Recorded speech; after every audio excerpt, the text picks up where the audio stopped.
Hey, you guys, it's PC, and welcome back to Behind the Heart. After 3 years away from this space, I'm back on a mic. When I started this podcast, I wanted to open a door to making healing possible and to walk that journey together. Not as your therapist, although I am a licensed therapist, but as someone here to encourage you to help yourself through self work and self compassion. That mission has not changed, but I have. In the time I've been away, I've entered into a serious and healthy relationship. I had a beautiful baby boy. I achieved tremendous milestones in my career, but I've also experienced some deep loss, honestly, in more ways than one. I'm back because my work with you all isn't done. It never was, but I knew I needed to take a step back, focus on my own personal journey, and make the adjustments life was asking of me. Now, I feel more balanced, more grounded, and ready to keep walking this path with you. In this new season, we'll continue sharing stories, pushing ourselves to reflect and take action, and opening the mic to guests who will bring their own journeys so you can learn from them and they can be uplifted by you. We're still here for the hard work. So let's get into it. Hi, you guys, and welcome back to Behind the Heart. I'm your host, PC, and today's episode is Healing in the Wake of Loss, a Recovery Journey. September is National Recovery Month, and in honor of National Recovery Month, we have a guest here today. Our guest is a mother, a wife, a sister, an advocate, and an author. Let's everybody welcome Shantell Royster-Harris. Thank you.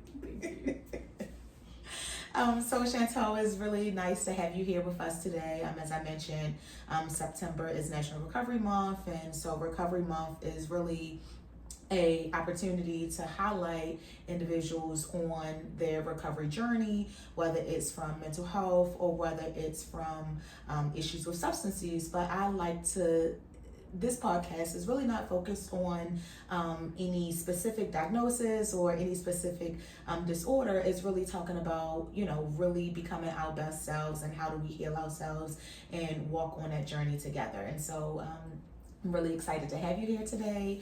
And of course, we'll go through some questions as we mentioned. But I really want to take the opportunity to give you a chance to, say anything before we get started. Is there anything that you want the audience who are listening to know? As I mentioned, we are on a journey together, my listeners and I. Firstly, thank you for having me. The biggest thing that I ever want anyone to know about my journey is that I don't want anyone else to have to go through it. Mm-hmm. So I'm very open and honest about what I've been through and what I'm currently going through because I don't like the way I feel going through it. Right. So feels like my biggest purpose is just to help other parents save their kids. Right. Okay. So I asked Shantell to be here today, one, because I love her. Two, as she mentioned, she wants to give a voice. She wants to share her voice and help others. We did not share what Shantell is going through what journey she's actually taken. So maybe we can start there. And then we can go in to our questions. So would you like to share with the audience what journey you're actually on or what you're recovering from or going through your recovery for? Sure. So March 25th, 2024, I received a phone call that no mother wants to receive. My daughter was struck by a vehicle, 16-year-old daughter. Of course, we rushed to the hospital, and when I seen her, I knew. Mm-hmm. However, I wanted to believe that she had a chance, but the doctors pretty much, they told me what it was without saying what it was. It's just you want to believe that your child is going to make it. Unfortunately, she did succumb to her injuries on the 27th. So my journey is me losing my oldest daughter tragically. Right. Okay. And thank you for sharing that. And thank you for being so brave, right? And sharing your story and all that you've done. We'll get to all of the things that Shantell is doing to help herself and help others. But we'll just go ahead and hop into the questions if that's okay. Yes. Okay. Can you tell us a little about Autumn, who she is and what she loves? Autumn loves Kanye West. She loves Hello Kitty. She loves her siblings. Autumn is my oldest daughter. Oldest of 4 siblings who she's very protective over. She is very goofy, very talkative, very just energetic and bright. And even on her darkest of days, she will make it her mission to be a light in somebody else's. And she gave the best hugs. Mm-hmm. Like, she hug you, you feel the warmth and just the love. Mm-hmm. And she is the personality in my household. Yeah. So. Yeah. And one thing I want to recognize is the use of the word is, right? Because sometimes when people are no longer physically present with us on this side of earth, it's like they no longer are. But Autumn is still your daughter. Autumn still is the joy of the family. And so I appreciate that use of the word. Thank you. Yeah. Next question. What has this past year, you mentioned March of 2024, so it's been a little bit over a year at this point, Yes. right? What has this past year and a half looked like for you? The best way I can describe it is static. Okay. Because you tend to not see what you are doing. Okay. I tend to not remember how I was able to get out of bed, because at one point I didn't want to get out of bed. You know, I don't see how I got my license. I don't see how I'm driving. I don't remember how I made these strides. Right. Because you got your license after the accident. A few months. Okay. And it was years of 30-some years of people trying to get me to drive, and I was like, I don't want to do it, you know. This past year, to be honest, it just feels like I've been in a really bad dream that I'm eventually going to wake up from. Okay. So, you know, my therapist like to say it's a little bit of delusion, but I honestly choose to live in delusion because I have other children I have to show up for. Mm-hmm. And sometimes I have to show up for myself most days, every day. You know, I can't show up for them if I don't show up for myself. So this past year has just been static. Okay. If that makes sense. No, and that's fair. That's fair. Do you feel like living in delusion helps you keep you upright? I heard you say, like, you know, you were shocked about you being able to get out of bed or make some accomplishments even after the tragedy happened, right? So do you feel like living in Delulu is your safe space? And are you always in what you call Delulu? Or are you always feeling like this is just a dream that I'll one day wake up from? Or is that just your safe space to help you to get through the day? I come out of it sometimes. Okay. I think the only way that I'm able to function and to do things is to believe that this is a bad dream. Okay. Because when I do have my, when I'm faced with reality, it puts me back in that moment. Okay. And it's crippling. And it's not saying that people should live in delusion. It's more so just, if I know my reality. I know my daughter's gone. Okay. I know the facts. But if my daughter, Autumn has so much life that she was supposed to live, that I'm sorry. It's okay. I knew my daughter before I had my daughter before I knew my husband, right? Like, if she would have been like, I don't like him, he makes me uncomfortable, I wouldn't be married. We wouldn't have built this family. Right. So essentially, she's my other half. And when I lost her, it felt like I lost myself, because I had her when I was 16. I don't know how to do life without her. Right. So living in delusion sometimes allows me to just keep her with me, because if I have to seem crazy, I don't want to say crazy, but if I have to seem off because I want my child to live through me so she can continue to have a life, then that's just what I've accepted. Yeah. And how about this? How about we not call it you living in delusion, right? Let's call it your safe space, right? And I think, sorry, I didn't ask to touch you.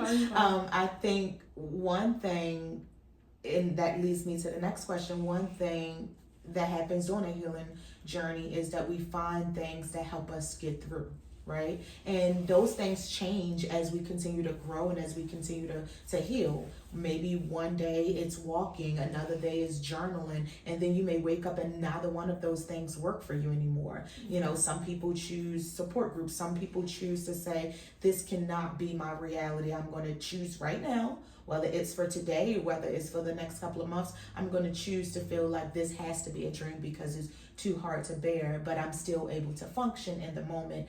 You know, we move through, just like stages of grief, we move through different stages that helps us to heal. And so my next question is, were there things that you found helpful or unhelpful in the early days of the accident? In the early days after the accident, I'm sorry. I just wanted to sleep. I didn't want to be unconscious. I didn't want to really process anything in the beginning. So, you know, as annoying as it was for everyone to consistently check on me and show up for me, I genuinely needed that because it pulled me from that place of not wanting to be here. Okay. So support you found helpful. And then it turned into this, you know, we all look at it like this isn't supposed to happen to me, right? So it made me start looking at it like, if it had to happen to me, then why? It has to be bigger than me just losing my child. It can't just be I'm supposed to lose my child. Right. And, you know, I've always, since I was young, I never knew what I wanted to be when I grew up, but I always felt like I want to make a difference. Right. And it felt like if I have to lose my baby, then I need to make sure nobody else loses theirs. Okay. So I kind of pivoted to,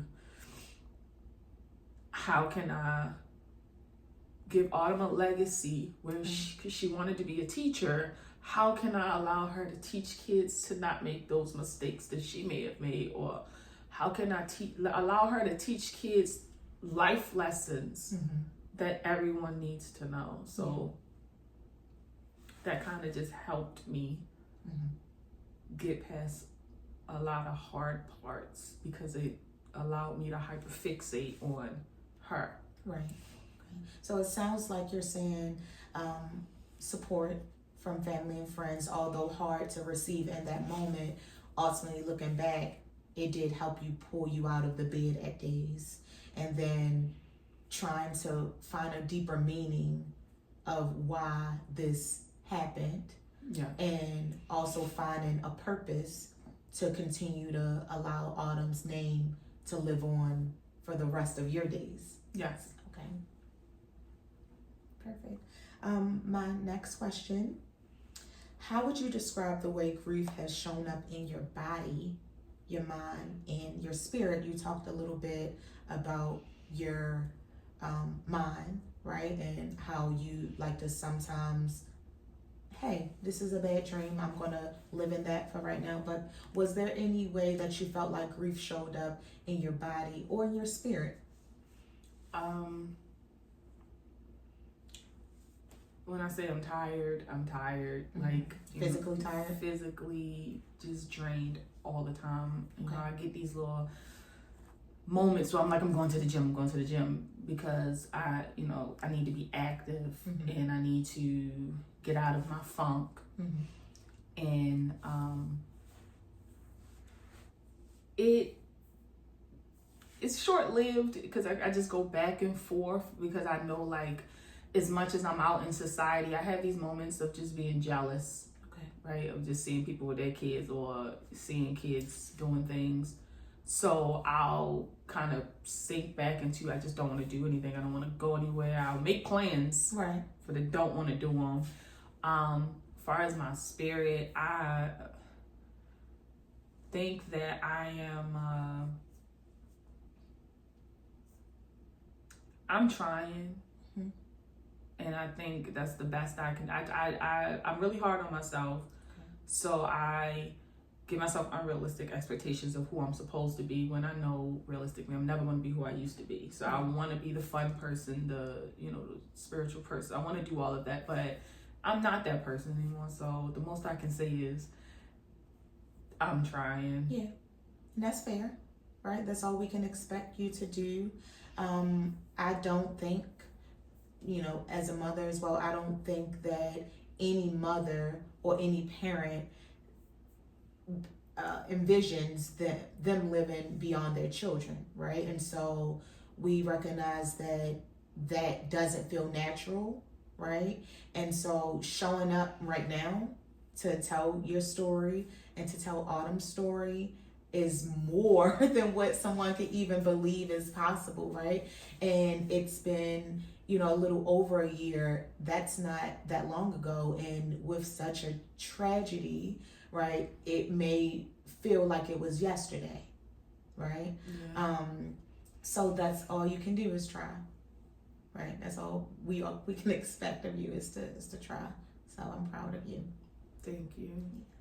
Our next question, and this kind of ties into like what you said already as well, right? When you first started to talk about sometimes when you're out, right? Sometimes things are hard when you see interactions with other parents or moms, or I'm not sure if it's like if you see a mom and a daughter, or if you see a mom and a dad and a son, if that's triggering as well. But this is about like, is there any memory or moment that brings you comfort when things feel the hardest? Like I know, like when you see certain kind of interactions, sometimes that feels hard, but is there any moment or other moments outside of like visualizing somebody with their relationships that when it's feeling hard, you have a memory that helps it feel easier? This is one memory that I have that replays in my head. I wasn't feeling good. Autumn was homeschooled at this time, and her brother Alvin was getting off the bus in like a half an hour. So I think I called her phone, was like, hey, can you bring me something to drink, cause like some water or something. I was laying down, and she came upstairs and she's like, here mommy, I made this for you. You want some tea? You want anything? And I was just like, no. She's like, well listen, I'll get Alvin off the bus. You lay here and you call me if you need anything. Okay, I got you. I love you. And I was just like, well, I appreciate her. And she was just like, no problem. All right, mommy. And that replays in my head because it's been so many dark days that I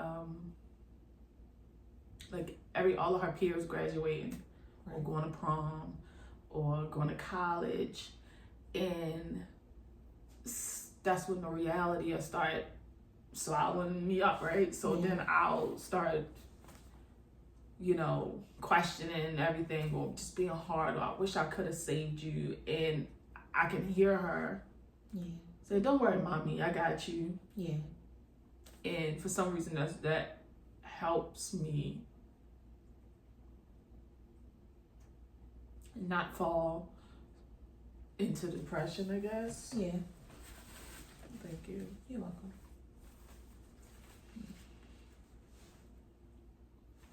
And she also used to take 1,000,007 photos in my phone that I would just be like, stop touching my phone. And I'm just very grateful. Yeah, that you have those photos and those memories. Yeah. There are no words that I can say, right? Or that anyone probably could say. And I imagine that the people who may be experiencing something similar as you or the same, I'm sure there are no words that are strong enough to hold them tight in a comforting way, but the memories, right? The memories sometimes can bring us joy, can, help us hear their laughter, or if we have memories that are, videos, like hearing their laughter sometimes can be like, and it doesn't take away what has happened, right? Because that's still hard. Right. But it gives you like a moment of relief. So I can imagine how, your baby reassuring you that she got you. When we know as parents, we typically reassure them that we got them, makes you feel, I can imagine it probably made you feel in that moment when she said it, like, my baby grown up, or like, yeah, wow, Because that's when I realized, because we grew up together, realistically, right? Yeah. We grew up together, so Autumn has seen the worst and the best of me. Mm-hmm. And every stage of parenthood she has seen. And that's when we finally just figured it out. Right. When she was my best friend again. And it's not because she was taking care of me, but it's like, right, to just see her comforting and just like, listen, you always got me, I got you. Mm-hmm. So, yeah. Yeah, those words are true. I know that she still got you, right? And we talk about using present tense because her spirit still exists, right? And she still got you. The next question I have for you is how do you define healing right now, and how has that definition changed for you over time? So, my original definition of healing was actively doing something to get better. Okay. Right? So, you break your arm, you put a cast on it, you let it rest, you let it reset so it can get better. Mm-hmm. But in this loss, I realized that this isn't something I'm going to get better from. Mm-hmm. So my definition of healing is surviving. Okay. Surviving the next minute, the next moment, the next day, because, I don't want to get too dark, but when this first happened, I didn't want to be here anymore. Right. And it took me a long time to want to live again. And that took months of therapy, months of just understanding, months of reflection, months of having these conversations with myself, of knowing that this is the rest of my life. Like, like you said, like I'm very fortunate that I have both of my parents here, but everyone doesn't have that. And you in your head, you can't prepare, but you expect to have to bury your parents. Right. So, I'm very in my head all the time. Okay. So when I've had surgeries in the past, I've written letters to each one of my kids that if something ever happened to me, I want them to know how I feel about them. And going through everything, I I had to open the one that I wrote to my child. Right. And that made me realize that this really is something that I'm going to have to work on every day. Yeah. So there's no such thing as getting better for me. It's surviving. And yeah, some days are easier, you know, because I just put it out my mind. If I'll have those moments, I'll try to just not focus on them. If I'm having a really good day and I think about Autumn and I get sad, I'll be like, no, and I'll think about a good moment. Yeah. But healing to me no longer seems like a definite. Gotcha. It's something you constantly have to it's work fluid. It's not concrete. It's not something that's going to look the same for everybody. And it's not something that's going to look the same this year as it looks next year. Right. You know, you will be healing for the rest of your life, right? And healing is just that. It's not saying, oh, I'm healed and it never affects me again. It may just affect you in a different way than what it did, you know, yesterday. Right. Yeah. So I want to encourage you to, you know, kind of think about that, right? Like some people, well, not some people, I'll say you said that you in the past had set unrealistic expectations for yourself, right? And so what you felt originally was healing and what you have learned now is that healing doesn't have to look a certain way, right? And healing doesn't have to fit the box for every single person the same way, whether they're the same race, your same sex, your same age, you know, in the same family. Healing looks differently. And also, you know, recognizing when you need support and recognizing when you know, need to reach out. You said you're in therapy, and so that's a part of healing as well, right? And, you know, we know that oftentimes, like with therapists, you have a treatment plan, you know, you have a duration of treatment, you have whatever is your present problem that brings you there. But sometimes there's like, okay, well, I don't need to rely on that support every week. I'm going to do every 2 weeks or every month. So even with healing, it may look different of, okay, well, I don't need to do this every day, or I don't need to escape reality every month anymore. I'm just doing it every other month, and that's fine too. Healing is, you know, is fluid. So that's major that you've learned that so quickly and helping to give yourself some grace, you know. My next question for you is, what has helped you carry Autumn's memory with you in your daily life? I give myself reminders. Okay. So obviously I keep these bracelets on. Can you tell us about your bracelets? This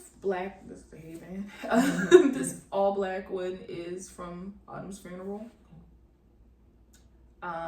This pink one is this pink one was from her birthday party, her 17th birthday. Even though she wasn't here, I told myself that because she wanted a party, I was going to throw her a party, so I threw her a party. The yellow one is from the first book we released, The Adventures of Autumn Day Safely Crossing the Street. And you say we? Because it's from my family. Okay. And then the pink. Where can they buy the book? The book is on Amazon and Barnes and Nobles online, but this book is available on Amazon. And then it's the second one, The Adventures of Autumn Day, A Lesson About Strangers, is available in there as well. They are both in the Baltimore County Library, and the Crossing the Street book is in the City Library as well. And then the last one, this pink and black one, is because I promised Autumn when she went to homeschool that I would throw her a prom. So I just wanted to keep my promise that since she couldn't go to that prom, I still threw her prom. Nice. So it sounds like you have physical daily reminders, right?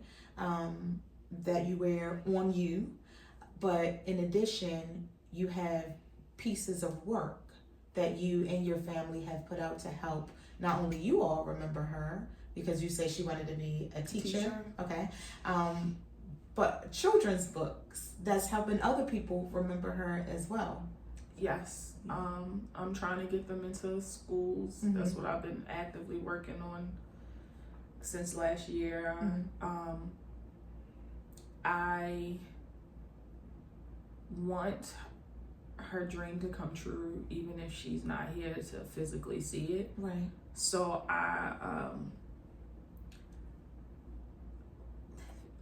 Autumn is the type of child that if she has her mind set on something, she's not going to shut up about it. Yeah.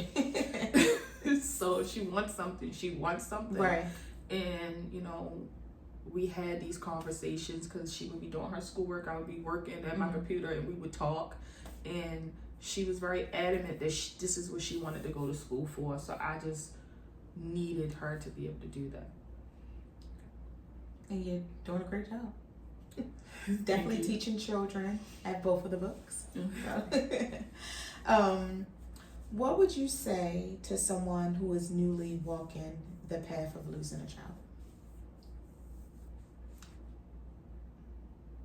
Just don't give up, because it's so easy to give up, and it's so easy to lose sight that they wouldn't want you to. Mm-hmm. Because you can't see past that pain. But I promise you that even in the pain, there is a light on the other side. Mm-hmm.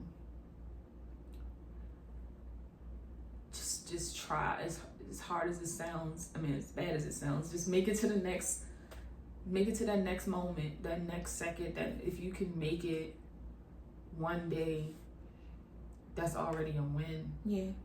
Because, you know, it's very consuming. Mm-hmm. In not even just the people who lost their kid, the people that surround you,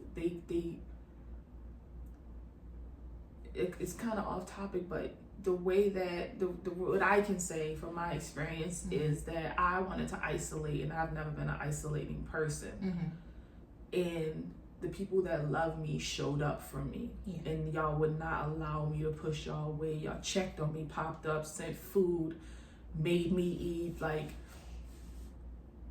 you're so deep in that you can't see past your pain. Mm-hmm. And that's when you need to rely on your support system, because you can't get through it on your own. Yeah. And that's deep, right? Because you physically birthed a child, right? And so sometimes you think like you have to take it on by yourself. And even in other moments of tragedy, right? Like sometimes people don't want to feel like a burden or, you know, on other people, or when they're going through different roads to recovery, sometimes they feel like they have to be alone, but we're on this journey together, right? And so I'm glad that you allowed us to be there for you. I did not want to. You did not. I'm glad that you allowed us to be a part of helping you heal while we were trying to find our own way to heal, right? And so, as you mentioned, it's not always easy allowing somebody to help you through that journey, especially if you feel like they can't relate, right?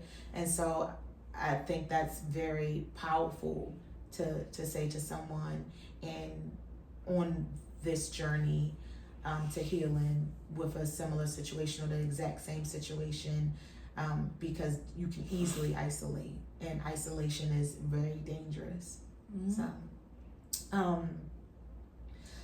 two more questions. Okay. What do you want the world to remember, not just about Autumn, but about what it means to survive such a loss?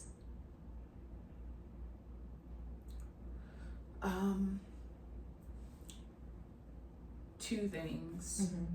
Mm-hmm. I want people to remember that even though, you know, like with my books, they're aimed towards little kids. These scenarios, these situations can happen to anyone of any age. Yeah. You know, all it takes is one moment. And I've seen a lot of people have guilt afterwards. Mm-hmm. You know, I've had my guilt as a mother, or, you know, I've seen friends of hers, you know, or just different things. Nothing is worth beefing over or having ill feelings towards anyone, especially if you love these people, because tomorrow's not promised for any of us. Right. I want people to just understand that, you know, you never know what anyone's going through. Right. And that you should just always just be kind to each other, regardless of how you feel. I lost my child, and I tried my hardest to not project that onto anybody. Second thing is that I just really want people to just slow down. Yeah. And just watch out for our babies. Because, you know, I don't want any mother to have to identify their child. Right. And, you know, I think that's my biggest takeaway, is just be nice to the people, not even just the people you love, just be nice. The world is already full of evil. Don't join it. Yeah. And just watch out for our kids. School is starting up. Just slow down. Powerful. Thank you. Powerful. We live in a world where sometimes people think their problems are this, I don't even know what it's saying, but like everything, right? And they are speeding down the road. They are disregarding somebody else's feelings. They're pushing through lines. They're knocking stuff over. They're being rude, you know, to cashiers. They never know what somebody just experienced, right? I recall you were still working when you were getting off of work. You were at work when you got the call.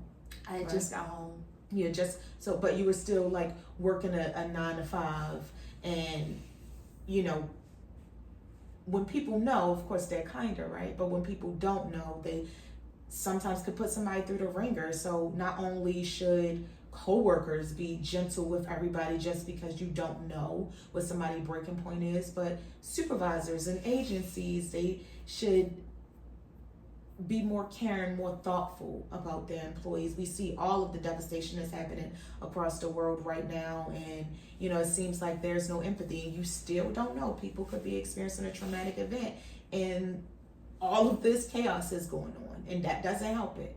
So I think that's extremely powerful, by just being a good person, being a kind person, being thoughtful, right? Not being in such a rush to get to nowhere, and changing somebody's lives for the rest of their lives.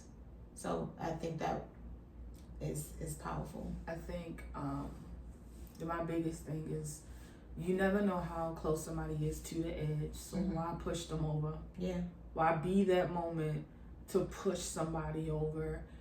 And, you know, I am very fortunate that I can take some time off of work right now. But like you said, all it takes is one moment. Yeah. One moment, and I felt like I lost my child. I lost my future because I was in school. I was working towards a whole different career. Yeah. I lost myself. You know, I lost my family, because even though I still have my other children and my husband, none of us is the same version of ourselves. Very true. And, you know, I'm getting all of my kids help, and, you know, even though my kids aren't like me, they're not as open and emotional as I am. Me and Autumn and Alvin are the emotional ones. So just be nice, because like you said, you never know. Yeah. And like you said, why push somebody over the edge when you can save them? right? Your smile can save them. Your kind gesture can save them. Your loving text message can save them. Even if it's just a heart, even if you don't know what to say. You know, sometimes just showing someone that you're thinking about them could be the turning point of what they were about to do. Even when you don't know somebody, saying a quick prayer for them. Yeah. It doesn't always have to be something you do out loud. So this brings me to our last question. And it's loaded, right? This question is loaded, so take your time. We recognize recovery and healing are not linear, right? And as we have heard so far, it's a journey of ups and downs. Okay. What's next for you?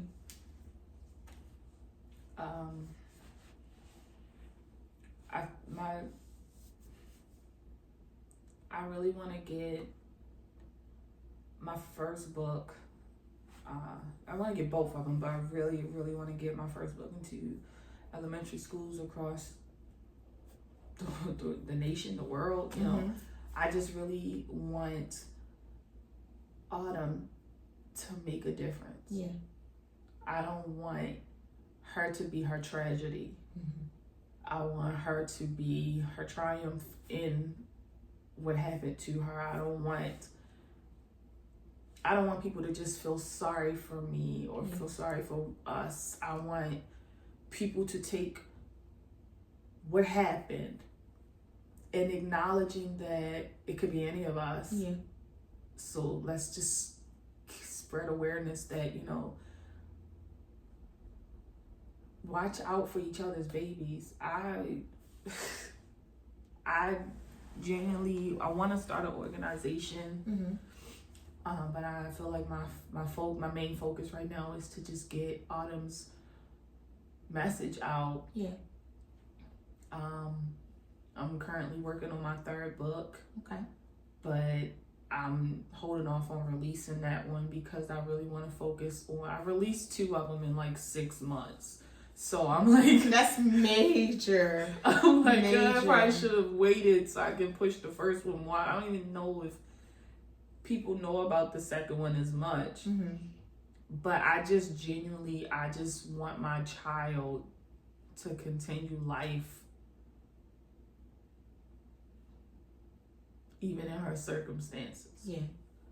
And I honestly feel like that's my purpose, on top of just I want my other children to be happy. And even though they running me rugged, I want them to be able to have the mother that I was too busy to be at one point, going to school and working and trying to juggle all of these things. I made myself so available that I just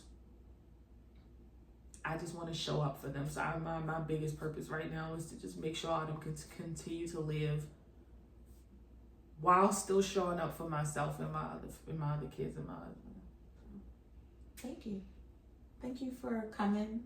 Thank you for sharing.